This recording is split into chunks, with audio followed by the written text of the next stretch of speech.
ചോറ് വിളമ്പി നോക്കി എനിക്കങ്ങനെ കറികൾ വരിക. ആദ്യമായിട്ട് പാവയ്ക്ക മെഴുക്ക് വരട്ടിയാണ്. പാവയ്ക്ക ഉപ്പേരി എന്നും പറയും. അടുത്ത ഐറ്റം തേങ്ങാ ചമ്മന്തി, കല്ലിലരച്ച തേങ്ങാ ചമ്മന്തി, അരകല്ലിലരച്ചതാണ് തേങ്ങാ ചമ്മന്തി.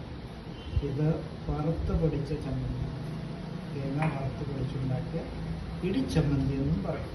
ചിലരൊക്കെ ഇതിന് ഗൺ പൗഡർ എന്നും പറയാറുണ്ട്. അടുത്തത് നമ്മുടെ അച്ചാറാണ്. അച്ചാർ വെച്ചിരിക്കുകയാണ്. ഒരു പീസ് അച്ചാർ വെച്ചിട്ടുണ്ട്.